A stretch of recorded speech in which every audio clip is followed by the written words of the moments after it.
सबको जय मसीह की। आप लोग कैसे हैं? परमेश्वर का धन्यवाद हो। हमें उम्मीद है आप बहुत अच्छे हैं। आइए हम वचन में चलते हैं, परमेश्वर का वचन पढ़ते हैं। वचन परमेश्वर है और हम सभी लोग वचन को ध्यान देंगे और परमेश्वर को जानेंगे। लिखा है भजन संहिता 36 भजन संहिता 36 मनुष्य की दुष्टांत। मेरे प्रिय, मनुष्य क्या है?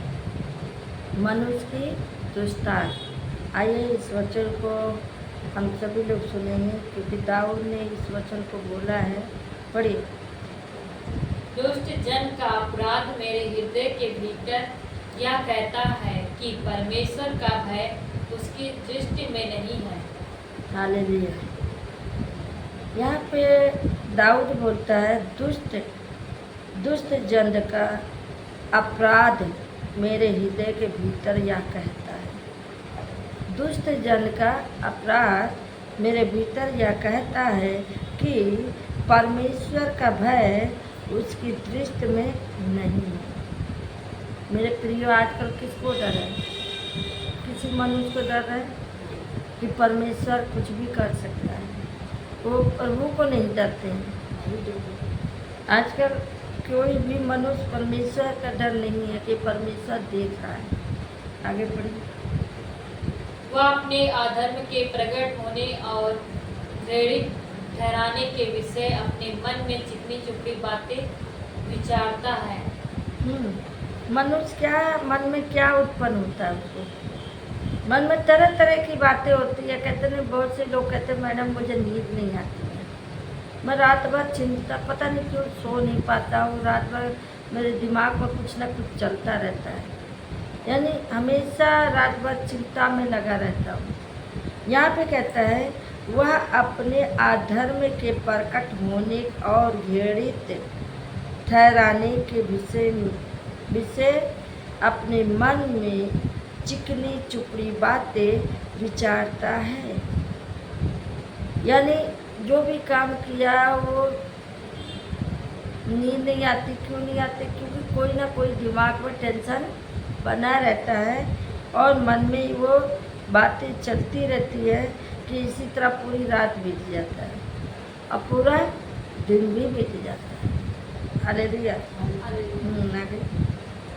उसकी बातें अनर्थ और छल की है। अपने बुद्धि और भलाई के काम करने से हाथ खींचा है। हालेलुया। उसकी बातें अनाथ और छल की है। बहुत से मनुष्य ऐसे हैं जो उनके अंदर छल की आत्मा होती है, जो छल कपट करता है या अनाथ होता है तो वो सोचता है कि हम कैसे क्या करें, क्या नहीं, कुछ खाने के लिए कोई नहीं है हमारा, तो ऐसे भी सोचते रहते हैं। आगे पढ़िए। वह अपने बिछौने पर पड़े पड़े अनर्थ की कल्पना करता है। वह अपने को मार्ग पर दृढ़ता से बना रहता है। बुराई से वह हाथ नहीं खींचता। वो अपने बिछौने पे पड़े पड़े क्या करता है? विचार करता है, सोचता रहता है और कल्पना करता रहता है कुमार्ग से, यानी कुछ ना कुछ बुराइयाँ उसके मन में चलती रहती है जो उसे खींच के लेकर आता है। ना चाहते हुए भी उससे पाप हो जा रहा है, ना चाहते हुए मुंह से गालियाँ निकल जा रही, ना चाहते हुए किसी को धोखा भी दे देते, ना चाहते हुए भी किसी के धन संपत्ति को लूट ले रहे। हालेलुया। उसके साथ कुछ ना कुछ घटना हो रहा है। हालेलुया। मेरे प्रियो, परमेश्वर का वचन यही बोलता है, कुछ ना कुछ उसके साथ घटना हो रहा जो नहीं होना चाहिए। आगे पढ़िए। परमेश्वर की करुणा। हे यहोवा, तेरी करुणा स्वर्ग में है, तेरी सच्चाई आकाश मंडल तक पहुंची है। हाँ, यहाँ पे कहता है परमेश्वर की करुणा। परमेश्वर कैसे दया करता है? हे यहोवा, तेरी करुणा स्वर्ग में है। उसकी करुणा कैसा है? स्वर्ग में है, तेरी सच्चाई आकाश मंडल तक पहुँचती है। तेरी सच्चाई कैसे है? आकाश मंडल तक पहुँचती है। आगे तेरे धर्म ऊंचे पर्वत के समान है, तेरे नियम सागर ठहरे हैं। हालेलुया। तेरा धर्म ऊंचे पर्वत के समान है। तेरा धर्म कैसा है? ऊंचे पर्वत का समान है। तेरे नियम अना सागर ठहरा है। हे परमेश्वर, तू मनुष्य और पशु दोनों की रक्षा करता है। परमेश्वर क्या करता? दाऊद कह रहा है, हे प्रभु, तू मनुष्य की भी और पशुओं की भी दोनों की रक्षा करता है। आगे पढ़िए। हे परमेश्वर, तेरी करुणा कैसी अनमोल है, मनुष्य तेरे पंखों के तले शरण लेते हैं।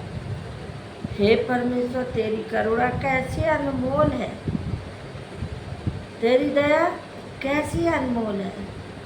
तो कितना अच्छा काम करता है प्रभु। मन में सोचा तो परमेश्वर की आवाज़ आई और मेरे हृदय से निकला, हे प्रभु, तू कितना महान है, तू मुझे कितना आनंद दिया है, तू मुझे खुशियों से भर दिया। हालेलुया। यानी हम हमेशा सोचते रहते कि हमारे साथ सब कुछ बुरा हो रहा, लेकिन एक दिन अच्छा भी होगा। कब होगा आपको पता ही नहीं चलेगा, लेकिन जब आपके जीवन में सब अच्छा होने लगेगा तो आप खुद कहेंगे, हे परमेश्वर, तू मुझ पे सच में दया किया, तूने मेरी पुकार को सुना। कभी न कभी आपने उनको बुलाया होगा, कभी न कभी प्रार्थना किया होगा, जो परमेश्वर आपकी सुना है। हालेलुया। आगे। वह तेरे भवन के चिकने भोजन से तृप्त होंगे और तू अपनी सुख की नीजे में से उन्हें पिलाएगा। हालेलुया। कहाँ पे थे? 8।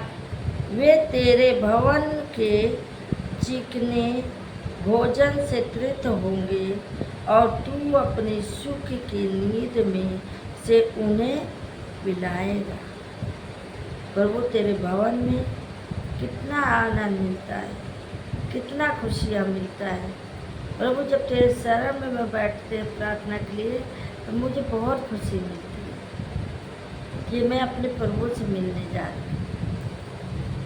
जब तक हम प्रभु से बात नहीं करते, यानी प्रभु से मिलते नहीं या प्रार्थना नहीं करते, तब तक हमारे हृदय ऐसे ही होता है कि आज मैं अपने प्रभु से मिला नहीं, भोर का छूट गया, लेट हो गया, सो के उठे, परमेश्वर के शरण में नहीं बैठ पाए, या दोपहर में कोई ना कोई काम हो गया नहीं बैठ पाए, या शाम को लेट आ रहे या कहीं से चले गए, नहीं हो पाया, तो दिल दुखी हो जाता है कि हम आज अपने प्रभु से मिल नहीं पाए, तो बड़ा दुखी होता है। लेकिन जब जिस दिन अपने प्रभु से मिल लेते तो पूरा दिन आनंद ही, खुशियाँ ही खुशियाँ।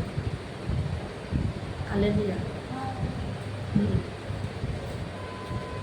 क्योंकि जीवन का सोता तेरे ही पास है, तेरे आकाश के द्वारा हम प्रकाश पाएंगे।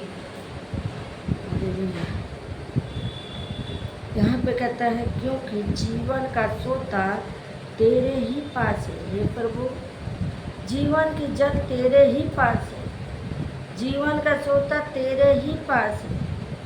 तेरा प्रकाश के द्वारा हमें प्रकाश पाए, यानी तेरे द्वारा हमें जीवन मिल गया, तेरे प्रकाश के द्वारा हमें प्रकाश मिला। आगे पढ़िए।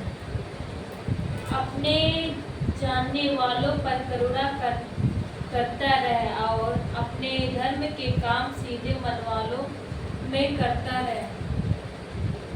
हालेलुया। यहाँ पे कहता है, अपने जानने वालों पर करुणा करता रहा, अपने जानने वालों को, अपने पहचानने वाले को दया करता रहा और अपने अधर्म का काम सीधे मनवानों में करता रहा। अपने अधर्म का काम सीधे मनवानों के साथ करता रहा। आगे पढ़िए। अहंकारी मुझ पर लात उठाने ना पाए और न दुष्ट अपने हाथ के बल से मुझे भगाने पाए। अहंकारी मुझ पर लात उठाने ना पाए और न दुष्ट अपने हाथ के बल से मुझे भगाने ना पाए। हालेलुया। जो घमंड करता है, परमेश्वर उनसे हमें बचा ले। वो मुझ पे अपने हाथ उठाने ना पाए, दुष्ट लोग बलवंत ना हो। हालेलुया। आगे प्लीज। वह अनंतकारी गिर पड़े हैं, वे धकेले दिए गए और फिर उठ ना सकेंगे। वो अनाथकारी क्या हुए? वो अनाथकारी गिर पड़े, वे धकेल दिए गए और फिर उठ ना सके। हालेलुया। आइए इस वचन को पढ़े जाने से प्रभु आशीष दे। जय मसीह।